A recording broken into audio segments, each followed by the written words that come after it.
Hello everybody, Matt Bull here, MD of Action Coach in Loughborough, here with another episode of Business Spotlight, and I'm delighted today to be joined by Adam Gillott of 3 Point Design. How are you today, Adam? I'm very well, thank you very much, Matt. Good man, good man. Obviously a Forest fan, doing a lot better than Leicester at the moment. Well, I'm not going to boast, it can easily turn around. Right, let's get cracking then. So why don't you just tell everybody what you do and how long you've done it for? Okay, well, I'm the MD at 3 Point Design. We've literally just finished our 16-year trading, so it's been quite a while. It's nice to be established. Never thought that we'd be going that long, but we are still, which is good, I guess. My job, well, I'm the MD at 3 Point. I've kind of got like two hats. I also act as a sales person here as well. So I do look after my own accounts as well as running the company. I'm also very, very hands-on. We're not a huge business. There's 16 of us here, so we've got that personal touch, which is why the vast majority of projects that do run through the business, somewhere along the line, I'm involved somehow. Excellent, excellent. Thanks for that. So great success story. 16 years is good in anyone's books. But when you think about the word success, and is there a person, or whether it be a sportsman or a celebrity, maybe a celebrity business person, that jumps out? So who might be successful in your eyes? I can't say that there's anybody that I think really inspires me. There's lots of people. I mean, each year I go to BizX, for instance. I'm looking forward to this year's, and every year just somebody jumps on stage. I think, wow, that's incredible. I think at the end of last year's BizX, Noel Fitzpatrick, I just was there with my chin open, thinking this guy's written this on a train. And I think, wow, just inspiring. So I don't think there's one person. There's just lots and lots and lots. I like to listen to people, especially leaders, all sorts, because you just try and, what I do try and find is that the more inspiration you get from more people, you pick up all the good points, because myself, there's lots of traits that I have, but, rather than trying to pick up from one person, I like to try and be more rounded, if that makes sense. So I can't necessarily think of one particular person, maybe a little bit of Brian Clough. Yeah, obviously. So what does, on that basis then, what does the word success mean to you? Because it means lots of different things to different people. What does the word success mean to you? I think on a personal level, success to me is what I'm doing now. Right from an early age, I had an ambition, even probably grown up, 12, 13, 14. I just wanted to own my own business. But at the time, it's because my thoughts of owning no business was having a big car and a big house, lots of holidays, lots of money. Of course, when you get into it, it's completely different. But my background before I not joined 3 Point, but created 3 Point, was I worked for a much, much larger concern. 300 odd people worked there. There was so many things I really enjoyed about that business. But as the company grew, what I didn't like was the fact that they weren't giving the personal service anymore to customers. So, I had certain clients that I had to drop because they were just not deemed big enough, or I was stopped from going and seeing meetings. So for me, success means lots of different things. And one is my home life. I've got a lovely family that I can afford holidays, which is lovely. But, in terms of the business, is the fact that 16 years on, we're going, each year we grow, other than maybe the COVID year, but we just get that little bit bigger, but we're still doing within the original parameters, was not to get too big and not to lose that personal touch, which I think, hand on heart, that's something that we still offer to every single client now. If we outgrow that, then for me, that's not success. It's not about the size or the amount of money you make. It's what you profess to do. We had an ethos at the start that 16 years later, I still think that we're good to the day. Man, that's amazing. So those 16 years, you alluded a bit there to the sort of observations, maybe I won't call them frustrations, but observations you had at the place you were working. What was the tipping point then? Because a lot of people talk about starting a business and they say, oh, I could do it better, or whatever it might be. What was the tipping point for you that made you go, now's the time? I think the tipping point was the company got bought out by a larger concern. It was backed by a financial consortium. And over a very, very short period of time, it kind of took the fun and the family feel out of the business. Genuinely, I was going into meetings about having a meeting, and I thought, this is just not good use of my time. You know what I mean? I want to be out there servicing clients, meeting them face to face, giving that personal touch, helping people, and that just kind of really changed it. Within the business, it kind of very, very quickly changed to a business where they had a massive can-do attitude. Everybody wanted to help each other. If I went to another colleague, I really need your help. Can you? Yes, of course I can. Straight away, I was going through and saying, look, I need some help from somebody. Yeah, put that in an email, organise a meeting. Let's get together and chat. Thinking, I don't like this, really don't like it anymore. You know, just that personality just got ripped out of it very, very quickly. So, you know, at the back of my mind, 3-point was something I'd wanted to set up for a while. And I thought one day I'll have enough experience. I'll have done lots of different jobs, lots of different roles. And, you know, the time will be right. And I just know it will present itself. And it did. You know, I got to the point where this business I loved, you know, the kind of heart had been ripped out of it. I thought, you know, let's go back to doing what I love and you know, talking to people, doing a lot more, and I guess having a bit of a meaning and being able to make a difference. You know, and even now, I still think that I come into work every day knowing I'm going to make a difference to somebody, whether it's a client or whether it's a colleague that needs some help problem solving. That's what I love, really. Good. And does that, when you talk about making a difference, does that, you try and cascade that through the organisation as well, and sort of get that sense of purpose and care to everybody in the organisation? 100%. You know, culture here at 3-point is massive. It really, really is to us. You know, and it's one thing that when we are interviewing people, it's not about somebody coming in that's got a great CV, references, whatever. We want to make sure that they've got the right culture and the right fit for the business. You know, if somebody comes in and they've not got the same kind of can-do, want to help people attitude, then it's just not quite right for us. You know, the other thing, I remember when I left school, I went I did an apprenticeship for 2 years. I actually wanted to be a graphic designer, but wasn't good enough. But in actual fact, that business really, really helped me. Those 2 years was fantastic. And you know, after setting up 3-point, I think we've had something like 5 people on apprenticeship schemes. We've had 3 design interns and then a business intern. And it's great because they come along, we just think, well, we're helping them. You know, we're helping them for the future. So we've got that duty of care, whether it's somebody that's coming in for a 12-month period or it's somebody that's here that's going to be on you know, working later in the career. We want to help that because it helps us, and it's, you know, it's a nice feeling as well doing that. You know, to the point where even when we have review meetings, you know, going back a few years ago, we always kind of sit down and say to people, look, where do you want to be in 5 years? You know, if it's still at 3-point, what do you want to be doing? So we can help them develop them. And then even if they say, well, actually, I don't see my future at 3-point, I want to be off doing this, this, and this, and opening my own company, you know, that's not a bad answer. We want to know that so we can help people, because even a business like ours, where there's 16 people, every single person in this building deserves the opportunity to develop and thrive. And, you know, and that's part of our culture as well. If you try and keep people lower down and don't give them that opportunity to shine, then, you know, that's just part of being a good business owner to me. Brilliant, brilliant. And you'd be amazed how many people forget that. So 16 years, great, amazing business growth. You know, great story, great success story, award-winning business you've created there. For yourself as a business owner, Adam, how do you think you've grown over the course of that period of time? Massively. I really, really have. I just, every single day I learn about myself, you know, going back to being a business owner. A lot of my thoughts about what I'm going to do today, tomorrow, the rest of the week is about myself and my own growth and what affects me. You know, when you become a business owner, you have to wear so many caps, but it's not just about yourself. It's not just about me. You know, I'm constantly just trying to look around the business, think, well, what can we do better? Or trying to actually acknowledge if I see somebody that's low or that they're not performing to their usual standards, whatever it might be. You know, you just need to be able to, you know, kind of react and look at people and kind of, some people might need a shake, some people might need an arm around them, some people might have problems at home. You know, one thing we do here, and I've got to say that's a learning from action coach, because we do have our own coach. You know, we have a one-to-one meeting with every single person in the company. I don't do all of them, you know, one of the other directors do them, but it's an opportunity to sit down with their agenda, not ours, and you just find out what's going on in the home life, what's going on in the family, what's going on at work, you know, because if you've got a good staff member that you care about, and we do, every single staff member we care about, we want to help them, you know, it just helps the business flourish. It really, really does. You know, I know lots of people in business will say you keep your staff happy in lots of ways, and it's not just about rewarding with money or whatever it might be. It's just looking after them. You do that, then, you know, that's one of the mainstays for our business, really. Cool.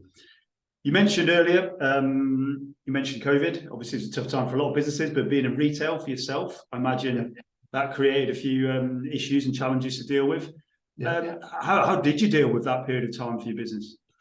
Well, I think it was an odd period, not just because of, you know, being an unknown for the whole world and never known anything like this. As a business owner, I didn't know how to tackle it. I didn't know how to cope with it. Really, really hard. So we just had to make decisions and kind of just trust that we're making the right decision. So there's 3 directors here. Well, literally, we were talking on a daily basis about what we do, what the plans are, but also we were relaying that to the staff. So, you know, every single day, either myself or one of the directors, we spoke to staff daily. And also every single week, we organised a little group, you know, Zoom or Office, got a little team videos, just so everybody can see each other and chat, because, not just for us, a lot of people sat at home. The only thing I can liken it to is if anybody's ever had to spend a period of time in the hospital, even if it's only in A&E, the most frustrating thing is not what's going, you don't know what's going on. You're just desperate for somebody to come and tell you what's happening. So, for us, first and foremost, it was about managing the staff. How do they feel? What are they going through? And just explain to them daily. Before we went on lockdown and we went, everybody was furloughed, we was kind of having daily update meetings with everybody just to listen to what questions they've got or concerns. And, we were just honest. We didn't know the answers. We couldn't share it, but we literally took every comment on board. And then, throughout COVID, it was tough. We had 3 months where our turnover was up here and it went to nothing just overnight. And we also realised that it was tough for people that were furloughed. But all I can say is we just literally did what felt right, managed people as best we could. And then those lessons about communication, or probably not lessons for you, because it sounds like you sort of that's really important to you. That sort of inclusivity. Yeah. That communication, is that obviously embedded itself, I suppose, in the business since then, and moving forward it will? I think so, yeah. I mean, again, it's not alien to us anyway, because we really are open with everybody. Yeah. I think back 7 years ago, we were looking to move a factory, and every step of the way, we kept having staff meetings to say, look, this is what we're thinking of doing, this is where we're moving. We presented office plans so everybody could see where they were sitting. We moved them, brought people over so they could see the building. Again, it's, you try and share as much as you obviously appreciate it. There's always certain things you can't share, but to a point, we try and share as much as we can because, we value everybody's opinions, we want everybody's input. And, if we just make changes without kind of sharing that with people and getting their input, then it doesn't kind of work. You find people are quite closed off and they won't give you feedback. That if you're more open, then people will just, they're excited. They're excited to be going along that journey. And I wasn't saying people was excited about COVID by any means, but, as we brought people back gradually after lockdown, one by one, you could just tell everybody just absolutely just could not wait to get back. And I think the way we managed it, it was almost like that. I think, our accountant was quite critical. He wanted us to make loads of redundancies and keep people off as long as we could to maximise the furlough scheme. But, we took a different view. We financially, we looked after our money. So we brought people back as soon as we possibly could, one by one. And everybody's kind of came back like a coiled spring. So as soon as work started coming through the door, I don't know, everybody just kind of embraced it. And it was, I mean, don't get me wrong, people were affected in different ways.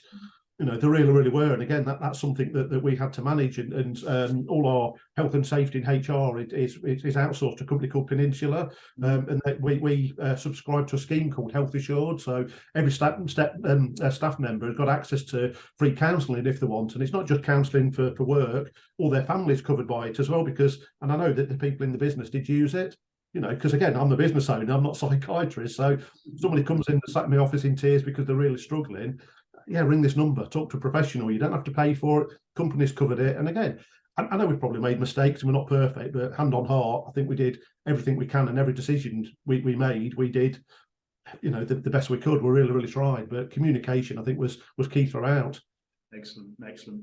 So it's a lot of business owners would say it's a pretty uncertain time out there. I mean, it kind of always is. There's always something happening, isn't there? But for yourselves at the moment, how do you see the sort of short to medium term panning out? What are your sort of business goals you're going after? To be honest, we're not overly concerned. I mean, our business is point of sale, so we make this small, large displays that go into stores. So we should be a little bit concerned because retail's a little bit messed up by now. But given the flexible operation that we have, we've got great staff here as well. So we're just constantly looking for new accounts all the time, and we've been able to grow the last 2 years since coming back from COVID. We had a big dip, but I'm looking forward to the next 12 months because, as a company, we've got a great team here and we've got a great sales force, and business is growing still. So we're not being overly ambitious where we're giving ourselves targets that we're going to fail, but we're expecting a potential about another 10% increase in turnover this year. Last year we smashed our targets, and in a climate that's very, very difficult for lots of people,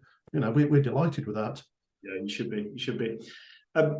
Employment and quality people is an issue a lot of business owners talk about at the moment. It's probably the number one thing that we're hearing at the moment. Yeah. From your perspective, I mean, you've got a pretty strong employer brand. What's your take on I suppose the employment situation, or if employers are struggling to recruit? What's your take on that? Yeah, I don't think we're any different. You know, I think if anybody's to ask me what's the hardest thing running a business right now, it's recruitment. You know, it's really, really difficult to get, you know, talented, quality people that want to work. You know, because we're manufacturing here and we're trying to have, you know, equal opportunities and equal level across the business. We've tried to not have people working from home because it just, I know lots of people are, and that's great, but it just doesn't work for us. We need everybody in the same building, you know, and we have tried to recruit people, and you know, it's been difficult because a lot of people do want to work from home, and it's something that just doesn't work. You know, we can't offer that flexibility. But then likewise, we're just finding that, you know, there's obviously a lot of people out there. Every time we put a job advert out, we get lots of you know, people applying, but trying to get the right candidates is really, really tough. You know, we regularly get people not showing for the interviews. Just last week alone, we had 2 people failed to show up for interviews, and that's hard. It really, really is. So that's probably the biggest, I don't know, issue that we face right now, trying to find the right quality people. Okay, so for a lot of business owners at the moment, as I alluded to, times are tough. You're an experienced business owner yourself. You've been in business 16 years. Business owners finding it tough. What advice would you give them at the moment? I mean, you've been through a lot. You've grown a business. You've got a great team, an amazing award-winning business. What advice would you give to those business owners at the moment who are finding things tough? Well, I think I can only talk from my experience. You know, my experience. We have 2 other directors here, and we just share the burden. You know, we sit down regularly every single week without fail. We have a management meeting and we talk about our own personal troubles in the business, what we're planning, and we just try and plan ahead. And again, it's another adage we've had from working with Action Coach. You know, you've always got to plan ahead. So, you know, you're not always just focused on the here and now and the problems you've got here and now. It's trying to plan for the future and the future successes. So that's all. The only thing I can say, just try and share. It's just a massive burden as a business owner. I mean, I do remember in the early days of 3 Point, I felt everything was always on my shoulders, and I just constantly felt like I was carrying the weight of the world on my shoulders. But these days I really don't, because, you know, I've got 2 other directors. We share everything. We make decisions together, and that filters down through the company. So I appreciate that there's lots of sole traders and there's lots of people maybe don't have that in the business, but you know, for me, I think that's crucial. You get advice from other people. If you've not then got, you know, other people in your business you can trust, then, you know, sign up to Action Coach, talk to friends, family, other business owners, or even get involved in networking meetings, because, you know, there's a lot there where you can lean on people and talk to them and share experiences. You know, I know the Action Coach networking meetings, one of the things that we did, one of the first we went to, you go around and talk to people in the room and you say, they ask you a problem. You say, well, I've got a problem making sales. Have you tried this? You know, you get other people's opinions, and before you know, you think, well, actually, that could work. Yeah. You know, you can't answer every problem yourself. You can't come up with a solution for every problem yourself. So it's about finding your niche way of getting help and advice from others, whoever that might be. And there's normally, or not normally, there's virtually always somebody who's been through what you're going through as well. And that feeling of loneliness just goes straight away, doesn't it? Oh, 100%. Yeah, definitely. Cool. Okay, final question I ask everybody. So, experienced business owner, very successful. What advice would you give your 18-year-old self? Take your time. Don't rush into decisions. Listen to others. You know, I think, you know, I even look at my children right now. They don't like taking advice, and it's difficult, but you've got to, you know. And I think that probably the reason why, you know, I like to think of myself as quite well-rounded is because I didn't rush into anything. You know, I made a point of doing lots of different roles before I even entertained setting up my own business. But don't be scared of failure either. You know, lots of people fail. You know, we've had failures within 3 Point, and you can't be afraid of it. Brilliant. Listen, Adam, absolute pleasure to have you on the Business Spotlight for this episode. And to everybody watching, I look forward to seeing you on the next episode of the Business Spotlight. Many thanks. Thank you very much.